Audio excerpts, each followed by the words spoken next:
Welcome to the Zarf online meetup for November of 2022. My name is Jason Van Breckel. I'm one of the unicorn engineers here at Defense Unicorns. And today we're going to talk about new features from Zarf version 0.22.0 to 0.22.2. So with that, we'll talk about some of the new features. I'll go over where to find other improvements like fixes and dependency updates. I'll do a demo. Actually, I'm not going to do the experimental UI today. I'll do a demo with some other things. I decided to switch it up at the last minute. And then contacts for reaching out to us. If you have any questions, let's see. Let me see if I can get a chat window where I can sort of see it. All right, there's chat. I'm just going to move this off to my side. So any questions, feel free to use the chat or just feel free to interrupt if you want everybody to hear you. Either is fine. So new features in 0.22.0. This was a really big release. Some really large things that went into this release. So we now support external OCI registries, like Docker registry, external Git servers. So similar to like the Git that we have running inside of the server, you now can use external servers. So if you have existing investments in Docker Hub or GitLab, different technologies like that, you can use those right out of the box now. We now also have a Windows build. So the Windows binary, that is the zarf.exe. So that also includes like the experimental UI, also works in Windows because it opens a web page. That's Zarf, the CLI itself, not the Zarf agents. Like the Zarf agent can't run on Windows nodes and Kubernetes yet. But if you had a mixed node type cluster, there's no reason you couldn't deploy using Zarf in that infrastructure. We've included external configuration with Viper. So Viper is another open source project that allows us to consume configuration files. It could be YAML, JSON, TOML, and a bunch of other different types that are supported by Viper. So we've ingested that open source project just so that now we can do external configuration files other than just passing things with the command line. Couple of new smaller features. I'll actually demo these today, listing the installed packages. So you can now do a Zarf packages list or Zarf package list, and you can remove one of those individual packages as well. So you have fine-grained control over both the entire Zarf setup with like a Zarf create, Zarf destroy, or fine-grained over the package with the Zarf package features. We had a specific client request support for Git hashes. So you can use the Git repository, you can use the Git repository with a tag combination, or you can use a Git commit hash, or now have full compatibility within Zarf when you're building your Zarf files. In addition, we have a no wait parameter. So if you're just doing a really fast, eventual consistency is fine. We now support no wait. So you can pass the no wait into your YAML for either charts or Kubernetes manifests, and it'll execute and just assume that eventually it will finish, and it'll be up to you to check to see if it was successfully deployed. The normal behavior without the no wait is that the chart or manifest will execute, and then Zarf will wait until that is up and running and confirm that it's running. For package creation now, we not only support Helm charts that are in remote areas, but also local to your machine, and a little bit of metadata changes there as well. I've mentioned the experimental UI. Maybe I'll pop that open as well, just so you can see that. And then this is a breaking change. I'll spell this out now. The init packages are now version controlled. So we've made some changes to the way internally packages are handled. This required us to essentially make a breaking change. We decided at that point we're also going to make the init packages version controlled. So there is a such thing as a v22 init package. A previous init package wouldn't work in v22. So when there are breaking changes, there might be changes to the init package structure. We're still in a pre-GA release. We're hoping not to do that very often, but this was just necessary to things that we needed to do under the covers in Zarf to support the experimental UI and to support a Zarf API, which is coming down the line. In 22.1, we added the ability to do VS Code schema validation. I can actually probably demo that really quick. It's not hard to do. It's in our documentation. I'll point it out in our docs as well. And then in 22.2, the big new feature is a new tool. So we have Zarf tools, things like the archiver. We now have a tool to generate PKI pairs. Other improvements, you can go to GitHub, look at Zarf, and go to releases. So if I open that up, bring my browser tab over. And every release, if it's a small release, we'll just tell you about around what's changed. You see here the generate PKI command with the individual item. For large releases, we do a list of breaking changes, new features, bug fixes. Development is like changes to how we do unit testing, changes to how we do CI/CD. We also track that as well. And then docs changes. And then we use a tool called Renovate that helps us keep up to date in our dependencies, make sure that we don't fall behind on that. We'll also respond to things like, if there was a CVE or something, Renovate is there to push us up to date on our dependencies. So we do check what Renovate is watching, but we'll let Renovate make the changes once it gets a review from somebody on our team. And then smaller releases, they look more like this. And then you'll see here in the 22 release, there's actually a release overview. So while we're there, I wanted to point out, if you go to youtube.com, so we don't yet have the Defense Unicorns name. We need 100 subscribers to get the Defense Unicorns name from YouTube. But if you search Defense Unicorns,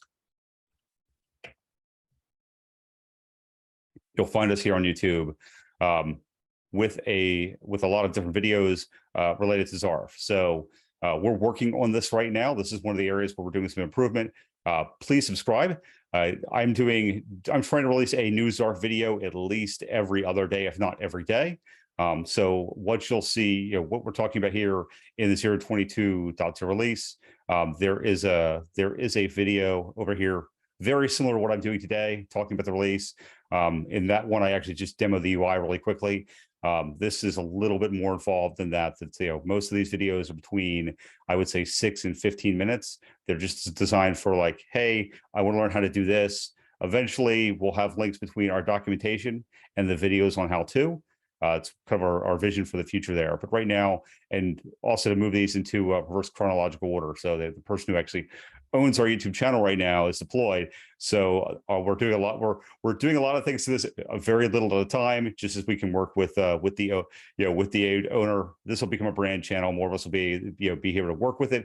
So what's coming is not just more Zarf videos, but more targeted to a version Zarf videos. The ability to have essentially have a 0.22 playlist. And then 0.22 playlist will have all the new features that have come out video by video. So I have 3 or 4 that already have slides like this today that are already queued up, ready to record. So you see here, I did one on the Visual Studio Code validation, but I'll actually show that off with you today because it's easy to find in the docs. So with that, we'll go to a quick demo of some of these new 0.22 features. So what I'll show off is the Zarf caching features. I'll show off the external Git and external image repository. And the way I did this is I just went to you want to see how we test? The way I put this together is I went to our GitHub page, went into Zarf. And hey, while you're in here, do me a favor and just hit that star button. That means we know that people are watching and actually trying this out and using it. Pull requests are always welcome. This is fully open source licensed, and we do welcome, we welcome help. If you go to actions, what I did was I just took this test external Git, the test external Git registry, and kind of took that apart. So if you want to see how I put together this demo, you can just look at the Git registry or the test external action in the GitHub repository. So I went and pre-scripted it because I just wanted to see what kind of gotchas I would have, because a lot of this is built for AMD 64 because that's what the GitHub run or the GitLab runners run as. I'm on a Mac M1, so there were some idiosyncrasies I had to work through, and I wanted to do that before I showed that all to you. So I'm going to use K3D as my Kubernetes cluster here, being on the M1. Plus, it comes up really fast. And we'll run that. Is that a good size for everybody? I take for granted I have a giant screen and my glasses on. So is this a pretty good size? Fine for me. All right. All right, so K3D up running. I'm going to grab my notes here on my other screen just because there are some things there. So first and foremost, we need, if you're want to run through this on your own later, you'll need Helm. So our runner uses Helm internally to set up our Git server and our external image registry. So I'm actually going to take and install into this Kubernetes cluster a Gitty server that will not be the one that Zarf installs. Actually, I won't even install the one that Zarf installs if you want to use that. Oh, and also going to clear out my registry. So by default, all the Zarf caching is here in your user directory at Zarf cache. I'm going to remove it so Zarf puts it back new so we can see what went in there from the actions we're doing right now. One note about the Windows version, I found a bug when I was doing my Windows version recording. It does not create that directory by default and will fail initially. But if you just do a make dir on your user slash username slash .zarf cache, it works just fine. I've already filed the bug report for it, so that fix will be coming out before the next release. So we did Helm. We have that running. I'm going to go ahead and use Docker registry as well. Oh, already exists. Oh yeah, I ran this on this machine earlier. So what I did was I added the registry that we have the Docker registry image or Helm chart in, and then repository name already exists, and then we're going to install the external registry using that Helm chart. And you see here, everything's in our source test, external test, both the Docker registry and the Git settings as well. It's highly secured passwords like secure password. So not production ready by any stretch of the imagination, just to be able to demo how these features work now. So if we go into our Kubernetes cluster, you can see here, we should have a Git server running and we should have our repository, our external registry running. So see, external registry already up and running, Git server up and running. Let's see, traffic, Helm traffic installer. I'm not so worried about that. I think it's just a K3D thing. Yeah, it's in kube system. Yeah, so everything we need is running. So in your, let's go to the Zarf website real quick. So to find the command here, you go to docs, you go into the user guide, the Zarf CLI, and then the Zarf commands. This is part of the init command now. So Zarf init will tell you how to use it, internal server or external server. All of that's here in the init commands. And again, like I said, we now have the YouTube videos to show how to do that. Then I'm actually recording a video for this probably this afternoon or maybe early next week, but I already have it all set up since I was getting ready for this. And so we use our Zarf init command with everything. And all I did was pull these values right from the test code. So if you go into that, if you were to go into the external test code, there is Golang there, Golang there that sets up the Git server, that sets up the external registry, and then runs Zarf init. Now it will then use an AMD 64 test. It was one of the things I ran into doing this. And you can see here, you're going to send in the Git user, the password, the URL for the Git server. So that's if you're just using the Git server. If you want to do your own registry, then you use your registry push, your push password, and then the URL for that. In this case, we're just doing the node port so we can, so that it's taking the place of our normal Zarf registry. So we do our Zarf init and we run that. Oh, what did I fail to download a init package? What's that? Oh, that's weird. You see, it will just recognize that I have the init package. Oh, you know what? I bet I know why it is. It's because I went and manually deleted the Zarf cache and it's confused now because it thinks it's there. So we're going to put that directory back. And I'm going to set it to see what the code path is there that did that, because I would expect it to see. Yeah, JVB, just to clarify, the reason it does that is because on confirm, if you don't have an init package, it's designed to fail because we didn't want to auto download something because that wouldn't work in air gap. That wouldn't be a real valid use case. So I thought the Zarf init actually went and grabbed that. It will, but only if you're not doing tac confirm. If you do confirm, it's saying don't worry about it. Everything's automated. But we didn't want to automate fetching from the internet. That's actually really smart. I'm glad you guys. I'm glad we did it that way. We had concerns around privacy around phoning home. Yeah. And there's a lot of people who don't like that. So we didn't want to just automatically go get things behind your back. That's perfect. And I think when I ran this earlier, I think I already had that init package sitting in my directory. Yeah, I think just so everyone's tracking, we're working on a new language file, which will consolidate all the user messaging. We do realize that there's some error messages that aren't very good right now. So we're going to be working with Madeline, our designer, to normalize the messaging and get better user output. So for example, the error that JVB saw could have been better spelled out to say what I just said. It should do it in your voice. That'd be really fun. Please don't. All right, so we're gonna deploy the Zarf package, and I can't remember if it does it. No, I think it does it after I say yes.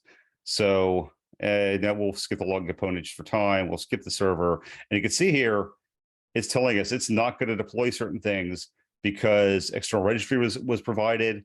So it's going to skip deploy the injector seed registry and registry because we've already provided one. And again, if I do kubectl here,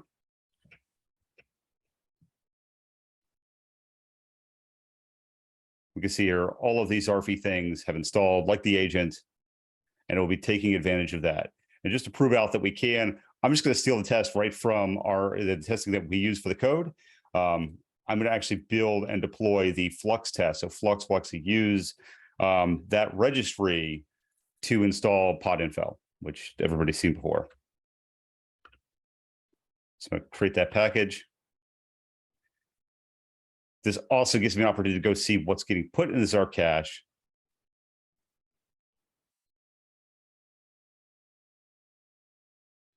And then we'll deploy the Zarf package. So what we expect to see if everything works right here is we'll see Flux installed and we'll see pod info installed by Flux. And if our caching is working right, we should see a bunch of this stuff in this Zarf cache folder. Hey, while it's pushing JVB, one other note, you used everything through the CLI flags, which obviously is a way you can do that.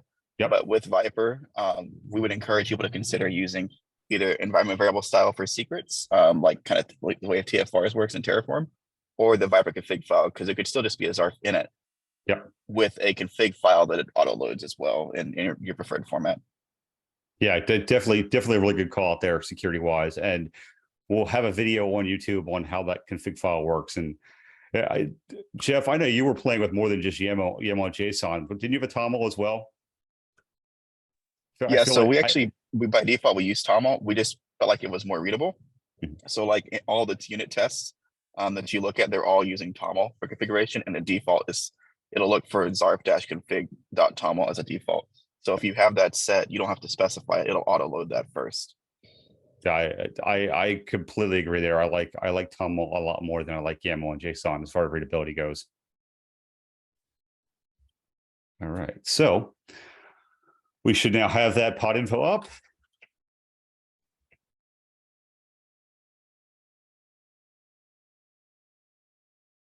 And we can see here, yep, there's pod info running. So here's Flux and there's pod info. Everything is working as desired. And we can see what got pulled into the Zarf cache.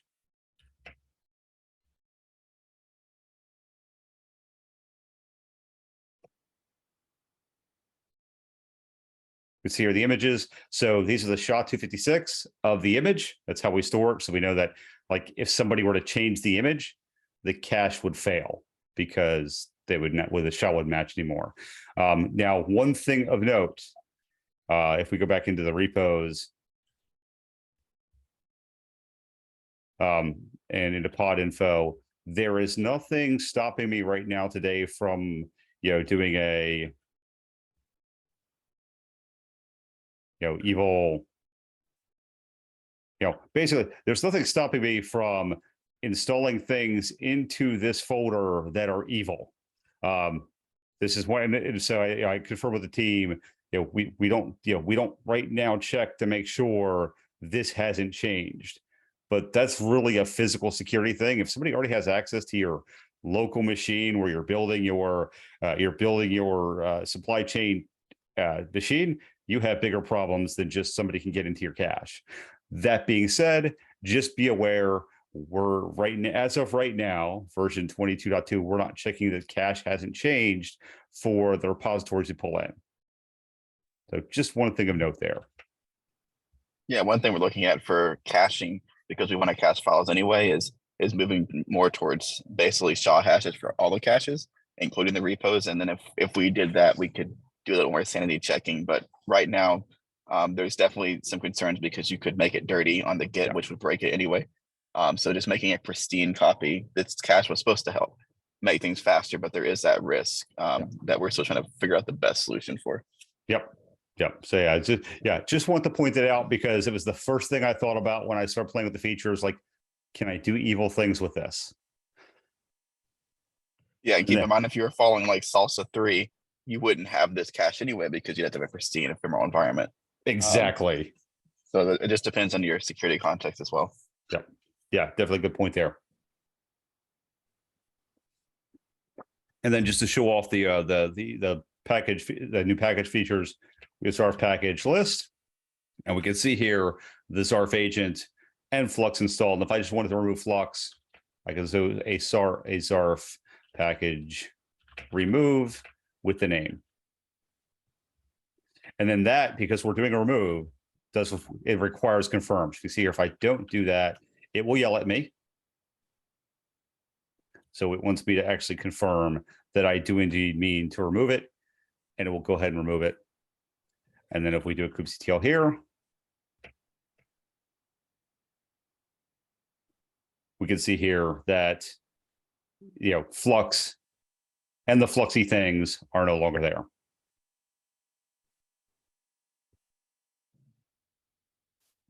So that's it for my demo today. Any questions before we close out this part of the meeting?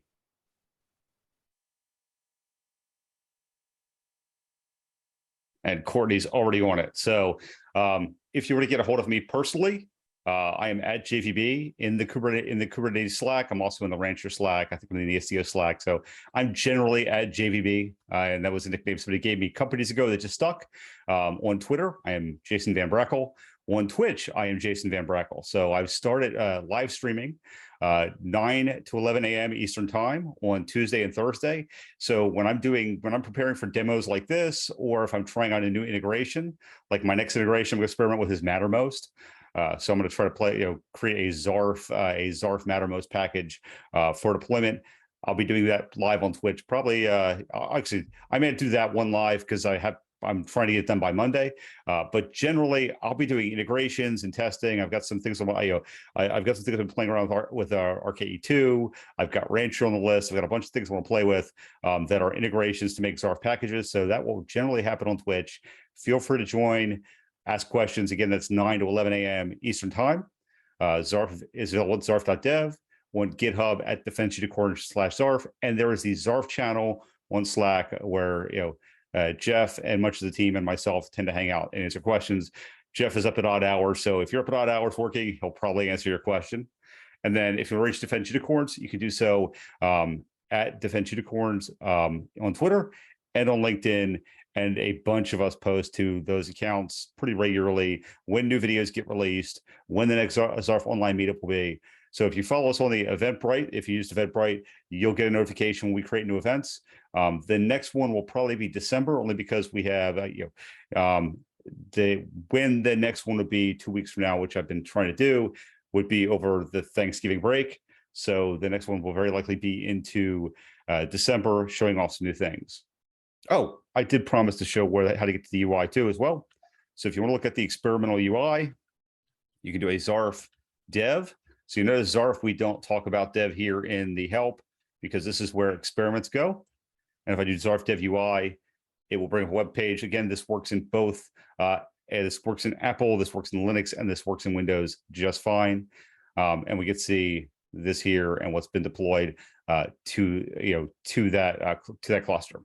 So feel free to poke around in there. It is very GUI. It is very much under development. Expect things to be broken. But if you're interested, do indeed check it out. So if you'd like to join us in Gather, there's a link in the chat for Gather. If you find me or Courtney in the chat, you want a Zarf t-shirt or a Defension Accords t-shirt, we are giving those away over in the Gather. Or if you just have any questions and want to hang out for a few minutes, we'll be over there, and I'll see you over there shortly. Thanks for your time.